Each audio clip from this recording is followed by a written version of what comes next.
Hello and welcome everyone to my Game of Thrones, the card game 2nd edition deck discussion video. So today I played a match Game of Thrones and I feel I have to give you some infos about my deck, because basically if you are new to the game it's quite hard to understand what's going on. And first of all, I really recommend, if you don't know the rules, if you're not familiar with it, go check out the tutorial from Fantasy Flight Games. I'm going to put a link on YouTube in the description. In this tutorial you are going to see every basic rule of the game. Yeah, go check that out. But even if you are familiar with it and you are trying to find a way into the game, I think it's good to simply know what your deck does. And if you watch my videos, probably, yeah, I think it's easier for you if I tell you what this deck does. So let's start. First of all, it's not a very brilliant deck, it's actually quite a simple deck. I played a few games with this deck and I was actually very decent. I think it was very decent. It's not too good. I did get crushed 1 or 2 times. I crushed some of my opponents 1 or 2 times, but most games were fairly even, I guess. So let's start. First of all, it's a House Targaryen deck, and I use the Reigns of Castamere banner. No, not banner, agenda actually. So the agenda reads, your plot deck must be 12 cards, including exactly 5 different scheme cards. During the plot phase, scheme cards are not considered to be in your plot deck. And it gives me the reaction: after you win an intrigue challenge by 5 or more strength, kneel your faction card to reveal a scheme plot. If that card leaves play, remove it from the game. So you basically have 2 plot decks. One is your basic, your regular plot deck containing 7 plot cards, and the other one is your scheme deck, in which you have 5 scheme plots. I'm going to explain my plots later. First of all, what you want to know about your plot deck. Your regular plot deck contains of exactly 7 plot cards, and you are allowed to include a second copy of one of your plot cards, but only one plot card can be a 2 of. So I'm going to show you my plot cards right now. So first of all, it's Blood of the Dragon. So you see the income, the initiative and claim values, and this is a special plot card because it has a plot deck limit of 1, so you cannot include a second copy, and it reads, each non-dragon character gets -1 strength and is killed if its strength is 0. So this is basically to put a threat on your opponent, because I have some effects that lower the strength of opponent characters, and if this plot is revealed, they automatically get killed if the strength is 0. I'm going to tell you about that later a little bit more. Next we have Calm over Westeros. Again, you see the income, initiative and claim values and reserve value right underneath the plot's name. So what this does, basically, when revealed, I can choose a challenge type and reduce the claim value on the opponent's plot card when he is attacking. So this is kind of a defense card. I often like to open up with this card because if you have a bad setup, and frankly my deck is not setup friendly, I often struggle with my setup cards. I often have to mulligan. So this gives you a little bit of protection, basically, in the first round. So I either choose military claim, so I don't have to fear my characters dying right in the first round, or if I can set up a good amount of military icons, I'm going to choose intrigue claim if I want to protect my hand. So next up, we have close call. This ability gives me a chance to draw a card, basically, if there's no winter plot card revealed, and I can move a character from my dead pile to my discard pile. Basically, this means if I have a unique character that's already killed, I can put him into my discard pile and play another copy of that character, if I have one, or maybe later. So yeah, that's what this plot does. Next, counting coppers. It's pretty simple. It lets me draw 3 cards. Card draw is very essential in this game, and yeah, almost every deck runs this plot. So nothing to say about this anymore. That's something for my scheme plot. I'm going to explain a little bit later what the scheme plot does. Okay, so Late Summer Feast. This is my 2-off plot. It's actually my basic economy plot. It gives me 9 income, but it has a very significant downside because it has a forced reaction. After you win a challenge, the losing opponent may draw 1 card. Yeah, basically that's a really huge downside. But the thing is, I want to make sure I have enough plots to get out my big characters. I'm going to show you my big characters soon enough. And if I see them, I really want to make sure I can play them next round if I want to. And if I use my agenda, Reigns of Castamere, I can reveal a new plot. So what this basically does is, let's say I'm the first player, and my first challenge is the intrigue challenge, and I do win this by 5 or more strength, and I can trigger Reigns. I put another plot card in play, and this means this Late Summer Feast plot is no longer the active plot, and in this case the opponent can draw because he lost the intrigue challenge, but I can do whatever challenge I want, and the downside is basically cleared. So I feel like this is the best high economy plot in my deck. So there would be another option, that's trading with the Pentoshi. It's a 10 income plot, but if you play this, your opponent gets 3 bonus gold. And I feel like Late Summer Feast is probably better in my deck, and so far I'm quite happy with this include. So I actually don't like this plot too much, but I feel it's doing quite well, so far at least.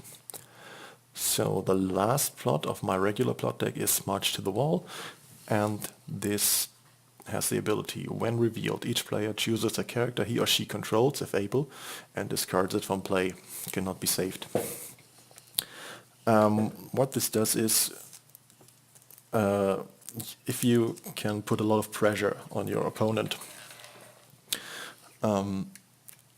he is likely going to kill a lot of his wieners, so his chuds, and yeah, the remaining characters will be impactful characters.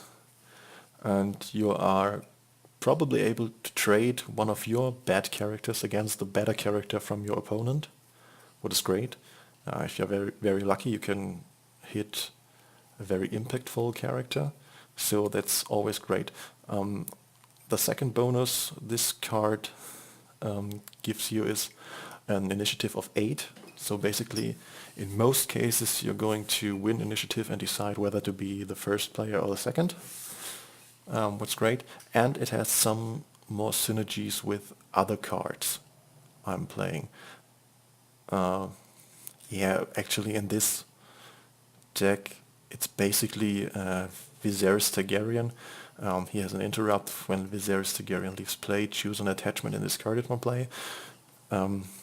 So you can trigger this ability if you just march him to the wall. Okay. Furthermore, the scheme deck. So Filthy Accusation is pretty much a no-brainer.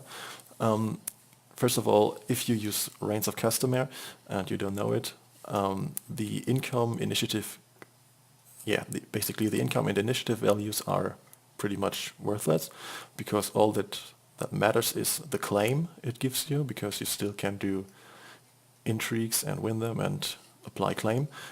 But most of all, you want to use the when revealed abilities.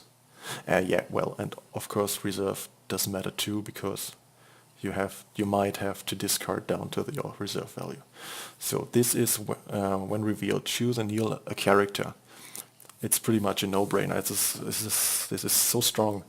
If you use this during the challenge, you win your intrigue, can trigger it, and basically kneel an opponent character, and limiting his options is always great. So then next we have Power Behind the Throne. That's basically the opposite side. If you when revealed, place one stand token on Power Behind the Throne, and you can use that stand token to choose and stand a character. So that's basically right the opposite. You can stand one of your characters. If you want, you can stand one of the opponent's characters, but why would you do that? Okay, so these two cards are pretty much no-brainers. They are in most Reigns of Castamere decks. So the next option I'm using is the Spider's Web. It has a reaction after claims applied for an intrigue challenge you won. You may initiate an additional intrigue challenge this phase. Until the end of the phase, rate the claim value on your revealed plot card by 1 during intrigue challenges. Limit once per phase. Okay, so this allows me to initiate a second intrigue challenge with either higher claim. So I'm going to be able to really empty out my opponent's hand in case I'm going to trigger this. The downside of this is actually the reserve value of 4. So if you probably have to discard a lot of cards afterwards too, but I think it's still very decent. So next, Varys' Riddle.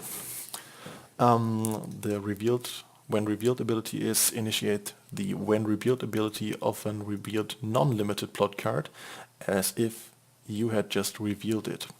So basically what this does, if let's say my opponent uses a really good plot card like Counting Coppers in his turn because he wants to draw cards, and you can trigger your Reigns of Castamere and reveal Varys' Riddle, you just copy his when revealed effect and draw 3 cards mid-challenge, which is really good. Drawing, as I said, card draw is always good. So next up, I'm using Wildfire Assault. This is basically my reset plot. When revealed, each player chooses up to 3 characters he or she controls. Kill each character not chosen. So if my opponent goes too wide on his board and gives me the opportunity to play Wildfire Assault, this plot is going to even things out a little bit.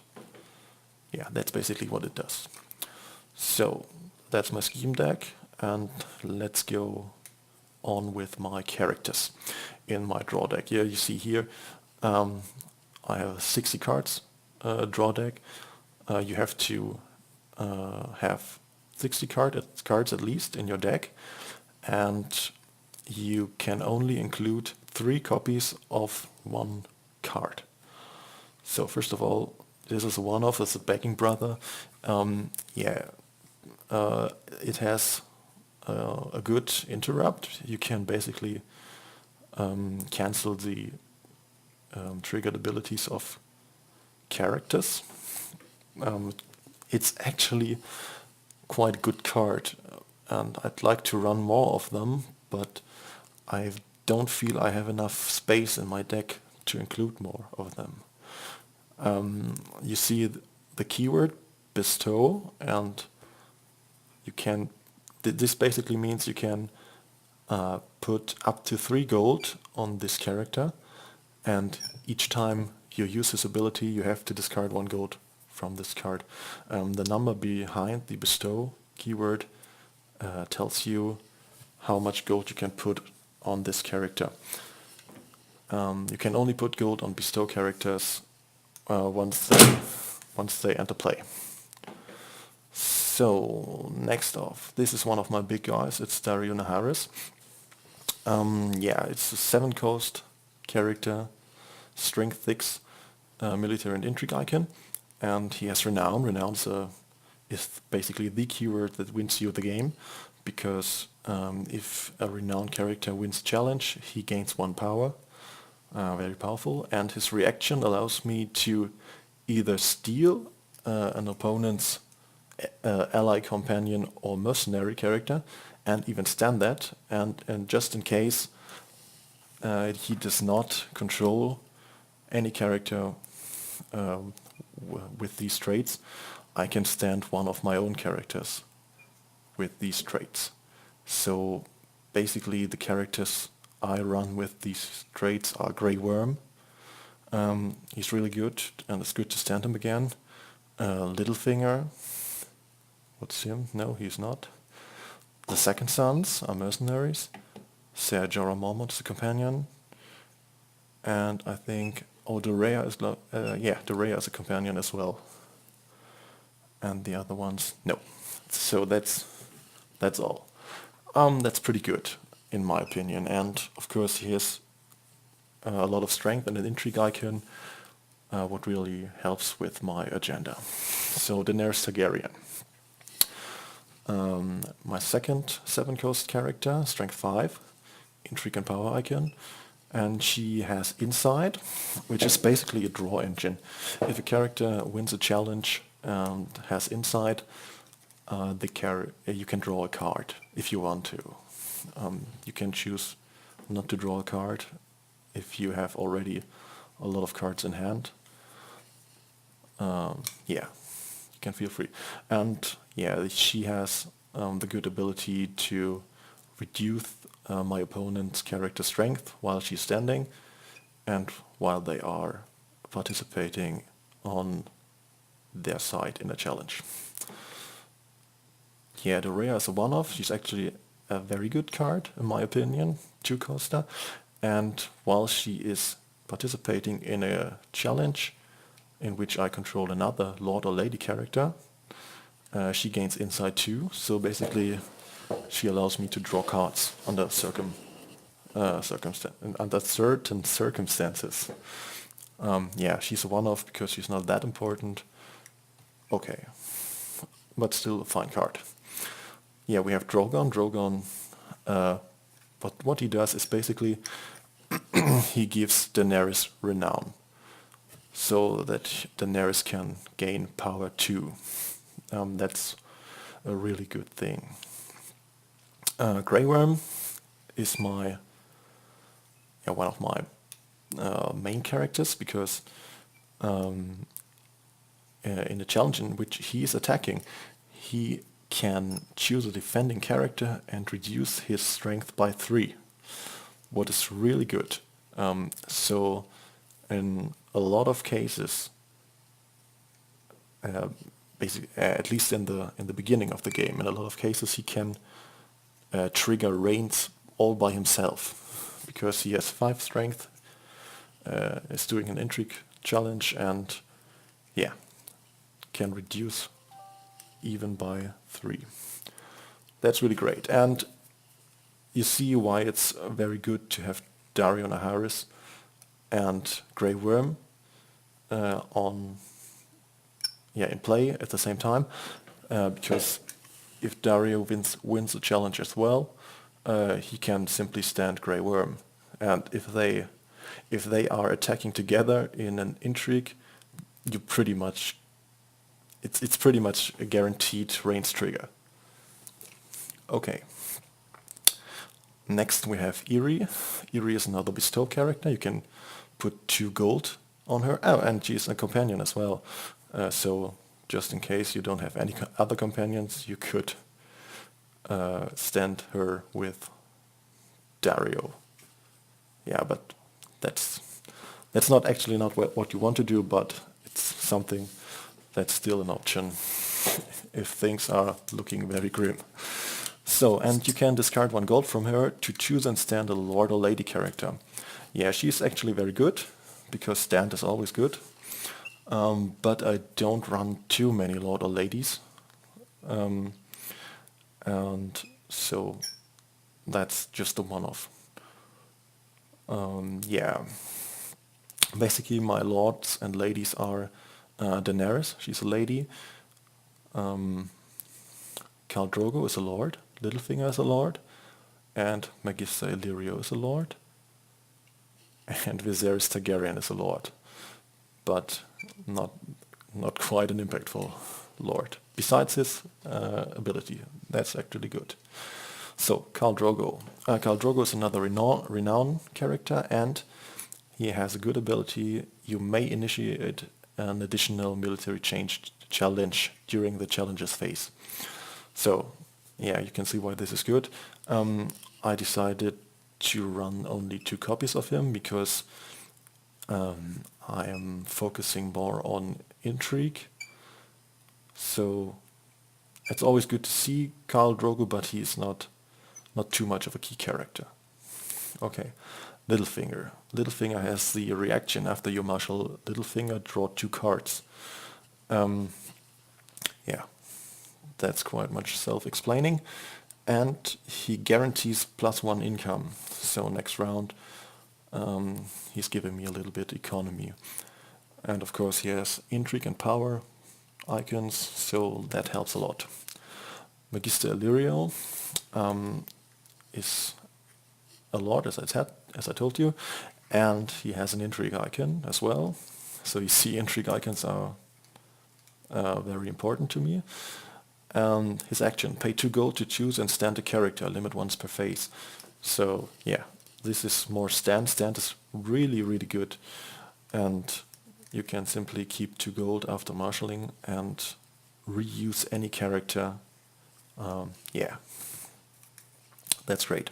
So Rhaegal is another dragon, and he has a reaction that reads, after you win a challenge in which a Stormborn character you control is participating, choose and stand a Stormborn character. So basically what this means is, if you have Rhaegal and Daenerys Targaryen in play, and Daenerys Targaryen is participating in any challenge and you win the challenge, you can simply trigger Rhaegal to stand Daenerys. So, Daenerys.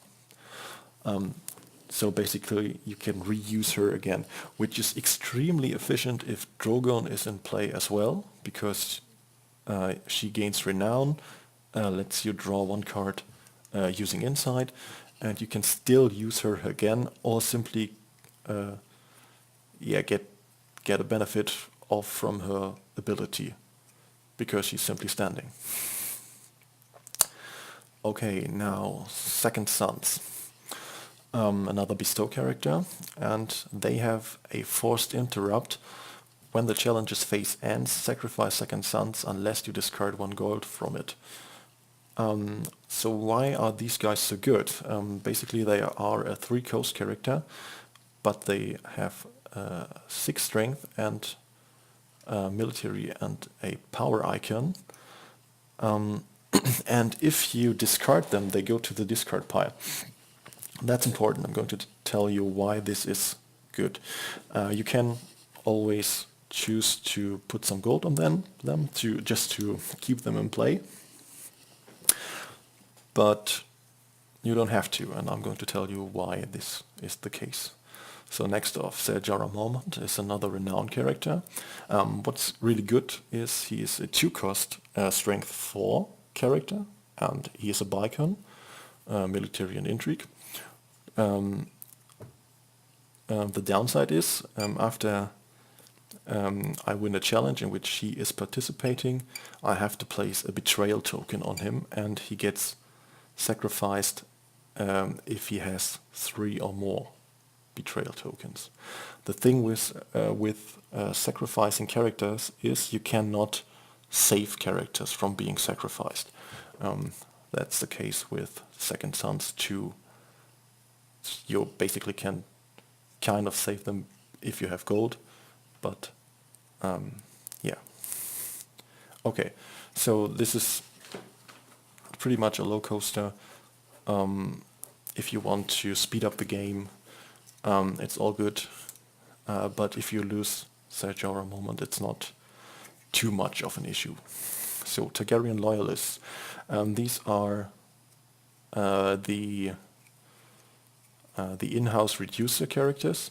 What you can do during marshalling action, you kneel them to reduce the cost of the next Targaryen character you marshal this phase by 1. And yeah, that's what they do. They are good for claim soak. If you lose a military challenge, you simply can kill them. Yeah, that's a pretty basic character. Okay, now Viserion is my last dragon. I only run him once because for me it's the weakest dragon. Each Stormborn character you control gains stealth. Though stealth is very useful, I feel like I don't need it too much in this game. It's always good, but yeah, and it's just for Daenerys, so I feel like 1 copy of Viserion is pretty much enough. So Viserys Targaryen, I told you before, allows you to discard attachment when he leaves play. I probably should run more of him, because the thing with my deck is it's very fragile against negative attachments like Milk of the Poppy, which blanks characters, so they don't have any. So their text box is treated as if it were blank. Or Craven, which basically makes characters unable to attack. These cards can really mess with my deck, I feel. I don't think it's not manageable, but it really hurts. And before I decided to include a second copy of Late Summer Feast, I ran Confiscation. That's a plot card that allows you to discard 1 attachment. Basically, you have more control over the attachments, but I felt like I had too few income to speed up my game, and I'm not quite happy with this situation right now. I basically think I need more attachment control, but yeah, so far I'm not doing all too bad, and yeah, I have to think about it. This deck is not complete, not final, the final version of it. Let's see how it goes. So we have a Wildling Scout. What these guys do is basically sacrifice these characters to give another character stealth until the end of the round. Stealth, I did not tell you what stealth is. If you are interested in all the keywords, you can simply do a Google search and search for the Game of Thrones 2nd edition rulebook on Fantasy Flight Games, and here you can see all the rules, and on this last page you see these keywords. So and if you're interested, go check that out. So I would highly encourage you to play this game because I think it's really entertaining. And stealth. So here you find what stealth means. When this character is declared as an attacker, you may choose a character without stealth, controlled by the defending player. That character cannot be declared as a defender for this challenge. Yeah, that's pretty useful, of course.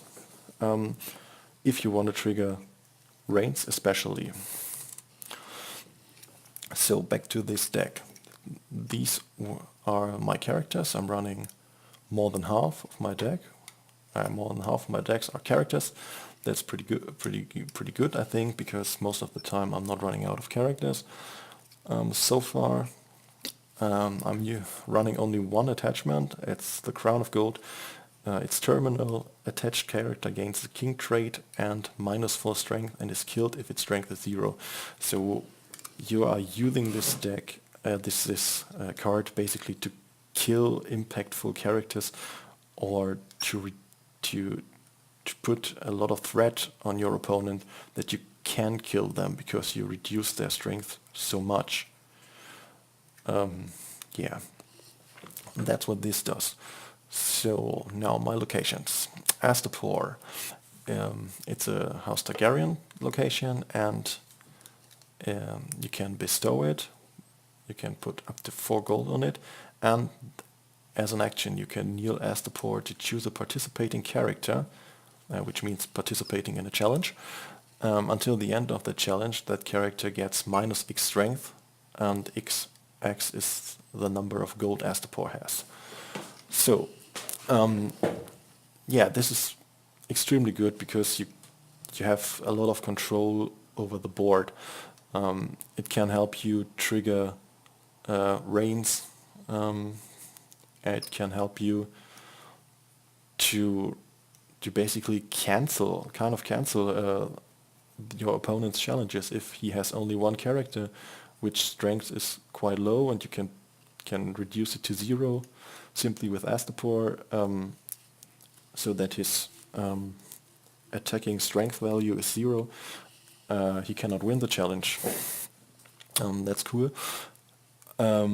Or if you have Blood of the Dragon revealed as your plot card, and your opponent has a 5 strength character, and 5 strength character in most cases are impactful characters, he gets -1 strength from Blood of the Dragon, and if you have Astapor with 4 gold, you can basically kill him if if your opponent decides to put him into a challenge. So that's a big threat. Yeah, obviously this is a very good card. So next, Fleabottom. Fleabottom has a challenge action. It reads, pay 1 gold and kneel Fleabottom to put a character with printed cost 3 or lower into play from your discard pile. At the end of the phase, if that card is still in play, place it on the bottom of your deck. So now I'm going to tell you why the Second Sons are so awesome. If you play a copy of the Second Sons and you don't bestow them, you just play them for 3 gold, and after the challenge phase, they're going to the discard pile. If you have Fleabottom, you can simply pay 1 gold and kneel Fleabottom to put these where are they? These Second Sons back into play, and due to their forced interrupt, which occurs before the ability of Fleabottom ends, they are going back to the discard pile before they can get back, before they can get placed on the bottom of your deck. So this means you simply can play them all day long, in every turn, simply for 1 gold, using Fleabottom. That's really great. Another good combination is the Wildling Scout. You can put out the Wildling Scout out with Fleabottom. if they are in your discard pile, and simply use their action and sacrifice them, giving any character stealth, and next round the same thing again. This can be quite cool if give, for example, Grey Worm stealth and have Dario Naharis, or some other character you can probably use twice due to Dario. You have the opportunity to use stealth twice. That's really good. And moreover, if Viserys Targaryen is in your discard pile, you can put him into play, and as soon as he leaves play, you can use his interrupt to get rid of any attachment. Just for example, there are really a lot of ways to use this. Okay, so next we have a Great Hall, which is an economy location. It's limited. Limited basically means you can only play one limited card each round.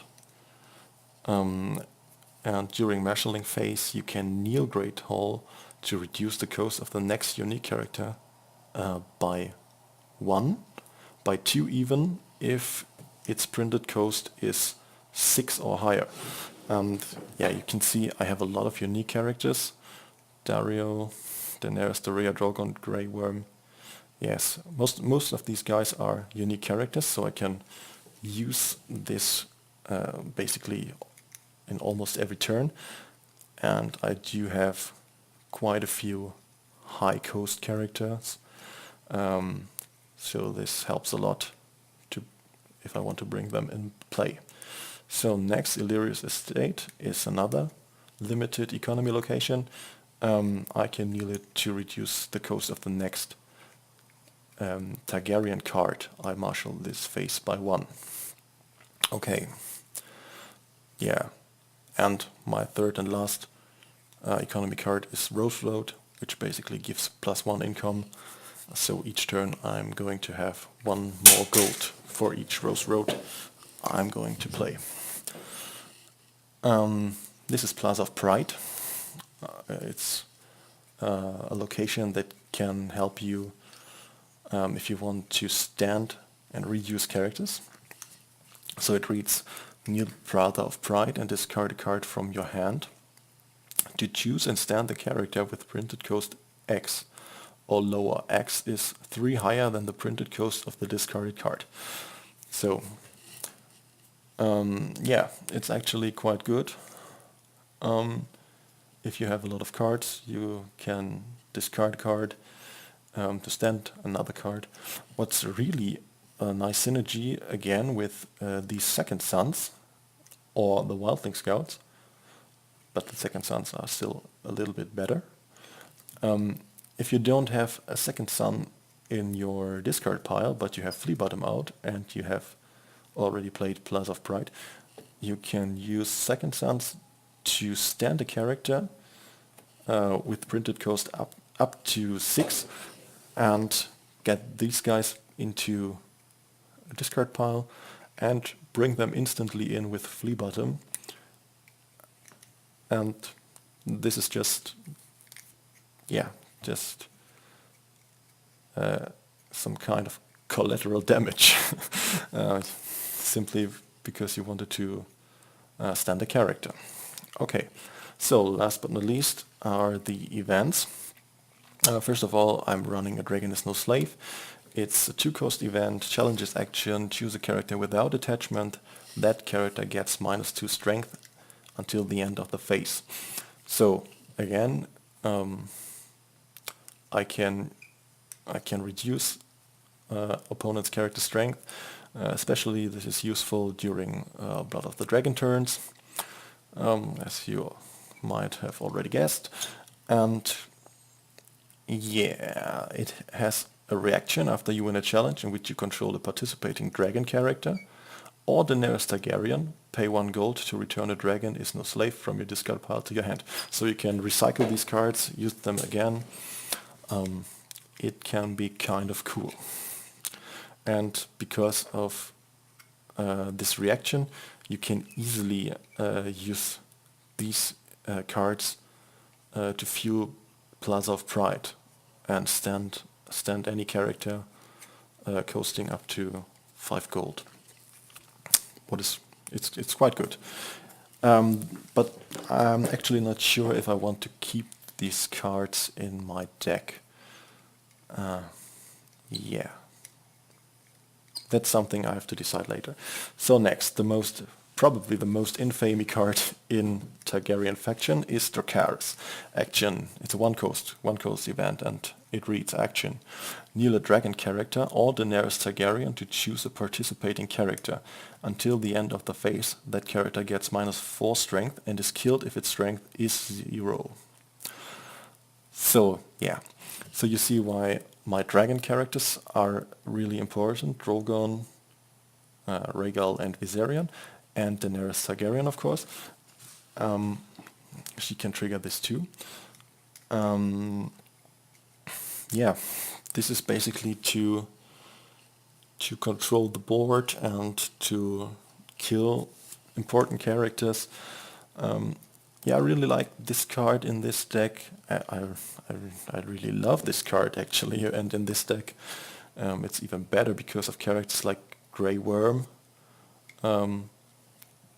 If you initiate a challenge with Grey Worm, you can probably kill a character with strength 7. What is insane, actually. That's insane. The thing with Dracarys and burn effects in general, these kinds of effects are called burn effects.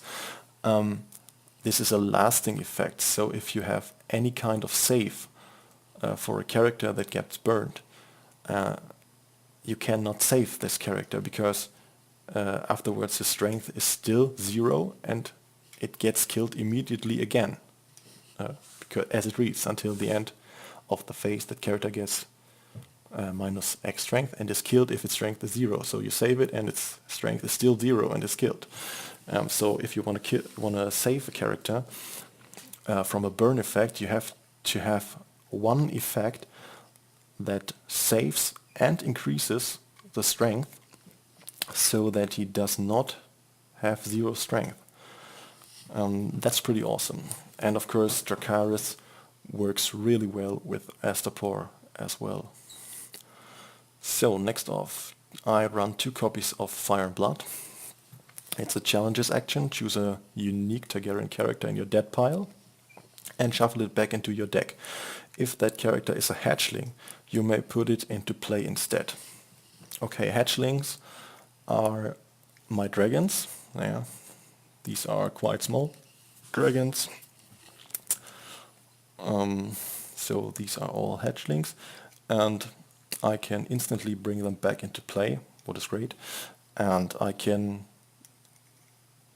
simply use if this event if I want to play a unique character that has already died, and therefore it's pretty good. And last but not least, Nightmares, one coast event.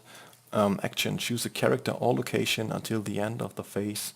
Treat that card's printed text box as if it were blanked, except for traits. So yeah, it's obvious why this is powerful. Just imagine my opponent has something like Flea Bottom in play. You can simply Nightmares it and it does nothing. Same goes with Astapor. Or if you have a very impactful character like Dario, for example, you can simply Nightmares him and be a little bit safer. So here you can see some statistic of my deck. You see how many neutral cards I'm playing, how many in-house cards I'm running, and this is the amount of icons of each challenge type I have included. So yeah, you see, I'm not too keen on winning military challenges, though it's good, and I think my key characters, my strong characters still are really able to win military challenges because they are quite strong. And yeah, so far I did not have too much trouble winning intrigue, winning military. Sorry. Yeah, intrigue. I have quite a good intrigue, I guess, but power is important too. And yeah, if you want to protect your power, you have to defend power challenges, and if you want to steal power, you have to steal. Yeah, you wanna win power challenges in offense. So, yeah, here this graphic shows you the strength of my characters and how many characters I run with this strength. This is a cost curve of my characters. So I said in the beginning that my deck is not very setup friendly, because during setup you want to play as many cards as you can probably play. But I feel like I have too many big guys. And for example, Astapor is a card you don't want to see in setup, because in setup you cannot bestow your characters or your cards, not only your characters, your cards. And this hurts the setup too. So I feel, basically I feel like there should be two issues that I might repair, that I might repair in the future. That sounds wrong. That I may repair in the future. First of all, it's the cursed curve. I really want to bring more consistency to my setup. And next off is the attachment control. Yeah, so what I'm going to do is I play some more games with this deck, maybe update it in the near future, and see how it does. So that's enough for this video. I hope you have some understanding of my deck and how things work, and I hope it makes it easier for you if you watch my upcoming videos. Yeah, to simply follow the flow of the game. And yeah, I'm trying to explain more things in game. Yeah, that's it for now, basically. So thanks for watching. If you liked it, hit the like button, and have a nice time. See ya.